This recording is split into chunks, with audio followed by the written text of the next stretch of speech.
On a November evening in 1941, 5 elderly Bristol Bombay transport aircraft lumbered along the runway of Bagouche Airport on the Egyptian coast and then wheeled into the darkening Mediterranean haze.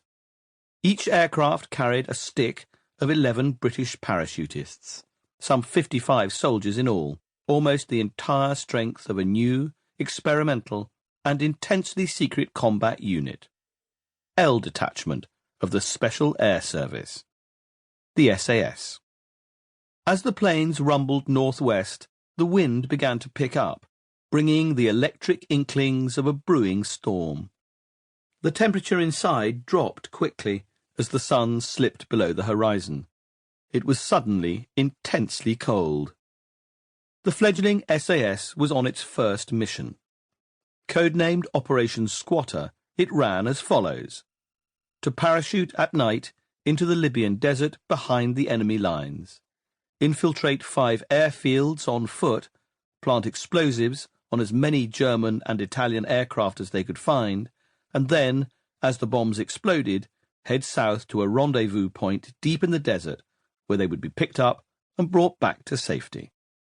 Some of the men strapped in and shivering in the rushing darkness at 18,000 feet were regular soldiers, but others were not. Their number included a hotel porter, an ice cream maker, a Scottish aristocrat, and an Irish rugby international.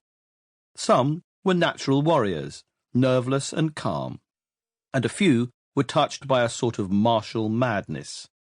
Most were silently petrified, and determined not to show it. None could claim to have been fully prepared for what they were about to do, for the simple reason that no one had ever before attempted a nighttime parachute assault in the North African desert.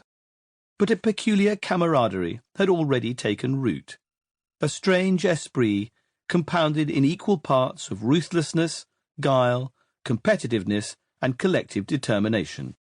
Before takeoff, the men had been informed that anyone seriously injured on landing would have to be left behind.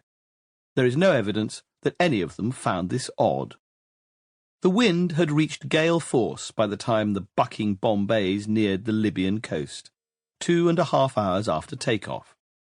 Storm-driven sand and pelting rain completely obscured the flares on the ground laid down by the Royal Air Force to guide the planes to the drop zone 12 miles inland.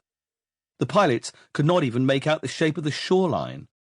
German searchlights on the coast picked up the incoming planes, and flak began exploding around them in blinding flashes. A shell ripped through the floor of one plane and missed the auxiliary fuel tank by inches. One of the sergeants made a joke, which no one could hear, though everyone grinned. The pilots indicated that the parachutists should prepare to jump, although in truth they were now flying blind, navigating by guesswork. The parachute canisters were tossed out first, containing explosives, Tommy guns, ammunition, food, water, maps, blankets, and medical supplies. Then, one by one, the men hurled themselves into the seething darkness.